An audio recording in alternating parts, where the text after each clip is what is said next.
दोस्तों quantum physics का एक कॉन्सेप्ट है जिसे सुपरपोजिशन कहा जाता है, जिसके मुताबिक जब तक कोई ऑब्जर्वर क्वांटम पार्टिकल्स को ऑब्जर्व ना करे तब तक वो क्वांटम पार्टिकल्स सुपरपोजिशन में रहते हैं, यानी एक ही समय पर सब जगह और सब फॉर्म में रह सकते हैं। अब अगर इसे स्क्रॉडिंगर कैट एक्सपेरिमेंट से एक्सप्लेन किया जाए तो सुपरपोजिशन का मतलब एक ही समय पर बॉक्स में बंद बिल्ली जिंदा भी है और मरी भी हुई है, जब तक कि हम बॉक्स को खोलकर उसे ऑब्जर्व ना कर ले। पर इस लॉजिक से देखा जाए तो हम इंसान भी क्वांटम पार्टिकल से ही तो बने हैं, यानी हमें भी सुपरपोजिशन में ही होना चाहिए, एक ही समय पर जिंदा और एक ही समय पर मरे हुए और ऑलमोस्ट सभी जगह पर मौजूद। पर क्या ऐसा है? वेल ऑफ कोर्स नहीं।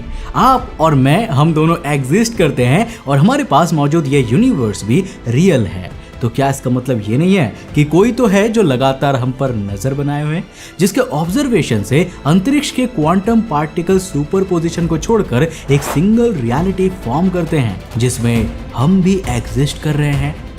सोचने वाली बात है ना। अब अगर ऐसा है तो वो अल्टीमेट ऑब्जर्वर कौन है?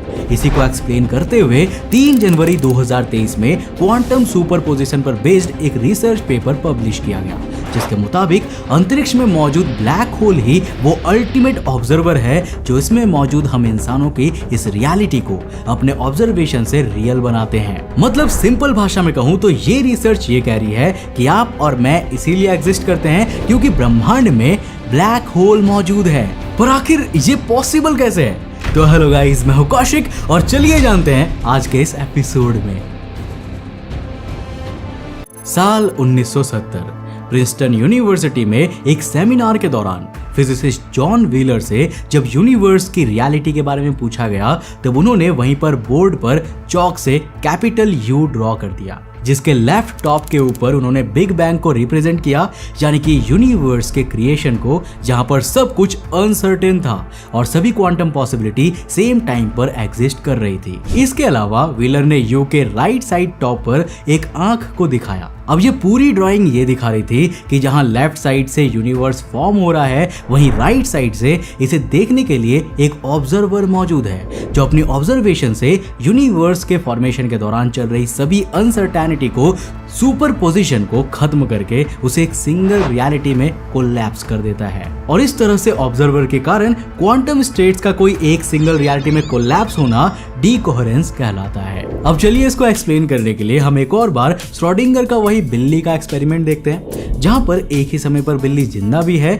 और मरी भी हुई है, क्योंकि उसके क्वांटम पार्टिकल तब तक सुपरपोजिशन में ही होते हैं जब तक कि उस बंद बॉक्स को खोलकर उस बिल्ली को ऑब्जर्व ना किया जाए। पर यहाँ पर बॉक्स से थोड़ा आगे चलते हैं और सोचते हैं कि बॉक्स ही एग्जिस्ट क्यों करता है, वो भी तो क्वांटम पार्टिकल्स का ही बना हुआ है ना, वो फिर सुपरपोजिशन में क्यों नहीं है? या फिर मैं और आप, हमारी ये पृथ्वी, ये यूनिवर्स, ये सब सुपरपोजिशन में क्यों नहीं है? तो देखो, लंबे समय से इस पर रिसर्च चल रही थी, पर रिसेंटली शिकागो यूनिवर्सिटी के एक फिजिसिस्ट डेन डैनियलसन और उनकी टीम ने एक थॉट एक्सपेरिमेंट के दौरान ये पाया कि यूनिवर्स में क्वांटम पार्टिकल्स की क्वांटम स्टेट्स को खत्म करने के लिए केवल ब्लैक होल होराइजन ही काफी है। अब इस पूरी थियरी पर फिजिसिस्ट गौतम सतीश चंद्रन का कहना था कि ब्लैक होल अंतरिक्ष में मौजूद ऐसी आंख है जो लगातार अंतरिक्ष को देखकर उसकी सुपरपोजिशन को एक रियल यूनिवर्स में बदल रही है। अब इसे समझने के लिए हमें थोड़ा क्वांटम पार्टिकल्स के बिहेवियर को समझना होगा।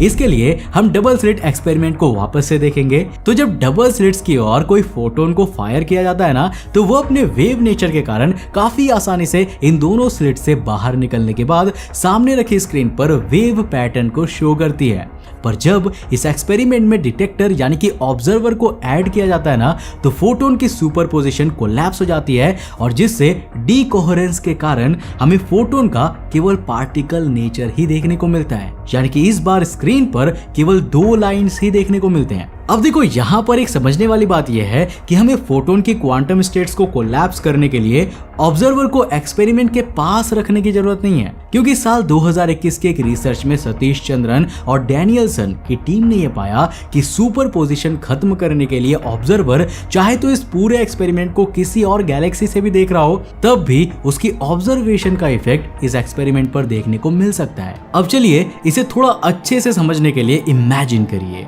कि मैं कौशिक अपने स्टूडियो में एक डबल स्लिट एक्सपेरिमेंट परफॉर्म कर रहा हूँ, जहाँ पर पहले हम बिना ऑब्जर्वर के एक्सपेरिमेंट करते हैं, जिसके कारण हमें इंटरफियरेंस पैटर्न शो होता है, यानी कि इस समय फोटोन्स वेव नेचर को शो कर रही है। पर अब मान लेते हैं कि हमारे पास इस पूरे एक्सपेरिमेंट को किसी और गैलेक्सी में मौजूद कोई एलियन जिसका नाम बॉब है, वो भी अपने एक पावरफुल टेलीस्कोप से ऑब्जर्व कर रहा है। अब आपको क्या लगता है, अब अगर हम इस पूरे एक्सपेरिमेंट को दोबारा से परफॉर्म करेंगे तो क्या होगा?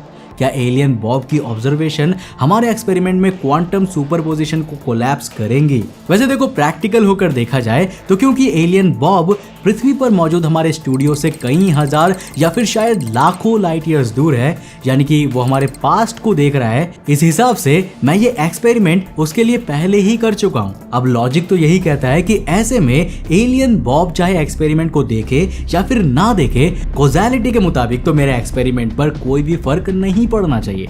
पर यहाँ पर शॉकिंग बात यही है कि अगर वो एलियन बॉब हमारे एक्सपेरिमेंट को देख रहा है और अगर वो एक्सपेरिमेंट होने से पहले वाले टाइम को भी देख रहा है, तो ऐसे में भी एलियन बॉब के कारण हमारे पास्ट के एक्सपेरिमेंट रिजल्ट भी इफेक्टेड होगा, जिससे कि मेरे द्वारा ऑब्जर्वर ऐड ना किए जाने पर भी एलियन बॉब की ऑब्जर्वेशन इंफॉर्मेशन किसी तरह फोटोन की सुपरपोजिशन को डिस्ट्रॉय कर देगी, जिससे मुझे फोटोन एक पार्टिकल नेचर में ही शो होगा। यानी कि यहाँ पर यह मैटर नहीं करता कि ऑब्जर्वर कितनी दूर है या फिर किस टाइम लाइन में मौजूद है, क्योंकि क्वांटम वर्ल्ड में टाइम और स्पेस ये दोनों ही मैटर नहीं करते, जो यार सच में माइंड ब्लोइंग है। लेकिन क्या हो अगर हम इस इंफॉर्मेशन को कि एलियन बॉब हमारे एक्सपेरिमेंट को ऑब्जर्व कर रहा है, इसे खत्म कर दे या फिर एक ऐसी जगह पर रखे जहां इसका निकलना नामुमकिन हो, जैसे कि एक ब्लैक होल के अंदर।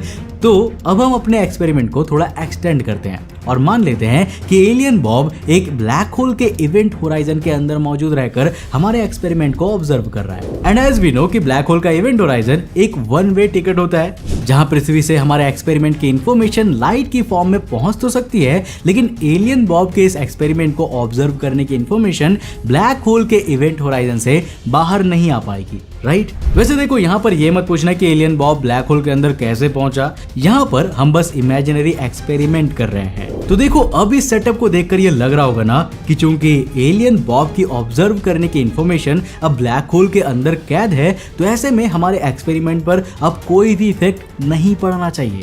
पर यहाँ पर सबसे इंटरेस्टिंग एंड शॉकिंग बात यही है कि इस पूरे थॉट एक्सपेरिमेंट में कई क्वांटम फिजिसिस्ट का कहना है कि चाहे एलियन बॉब ब्लैक होल के अंदर क्यों ना हो, फिर भी उसकी ऑब्जर्वेशन का इफेक्ट इससे कई लाख लाइट ईयर्स दूर मौजूद हमारे एक्सपेरिमेंट पर देखने को मिलेगा ही मिलेगा।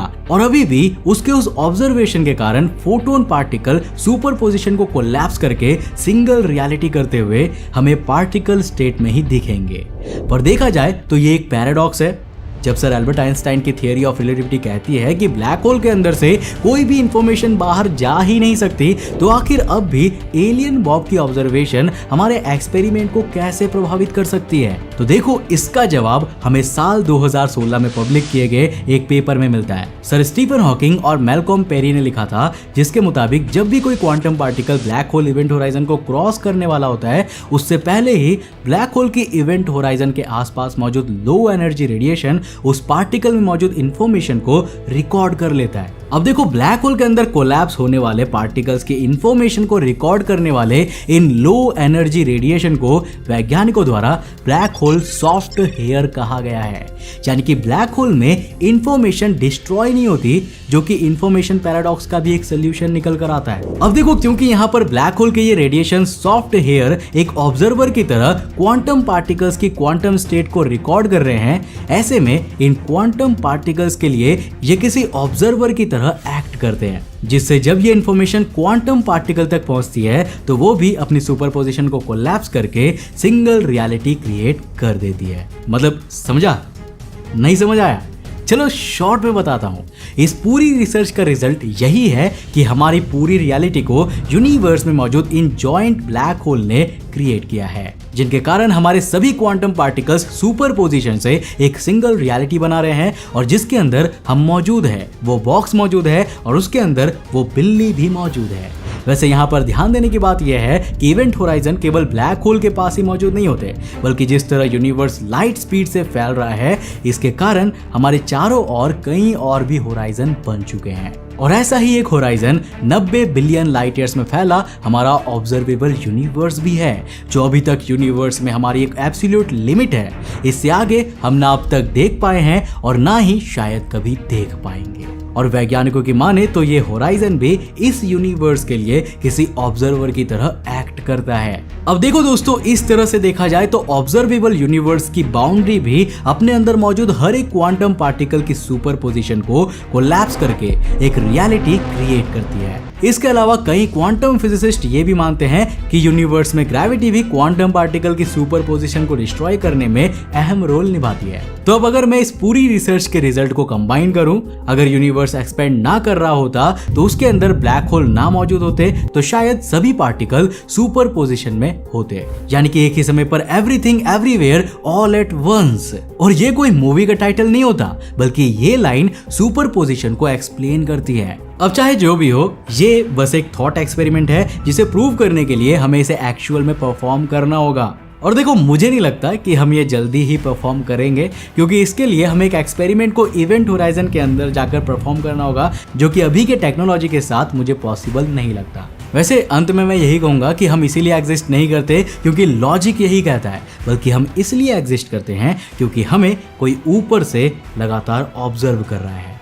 और ये लाइन किसी अमेरिकन वैज्ञानिक की नहीं, बल्कि अंतरिक्ष टीवी टीम की है। तो आई होप कि आपको आज का ये वीडियो काफी पसंद आया होगा और आपको इस दुनिया को देखने का एक नया नजरिया मिला होगा। अगर मिला तो इस वीडियो को लाइक करते हुए जाना। दोस्तों, मैं मिलता हूं आपको एक और ऐसे इंटरेस्टिंग वीडियो के साथ। तब तक के लिए बाय, जय हिंद।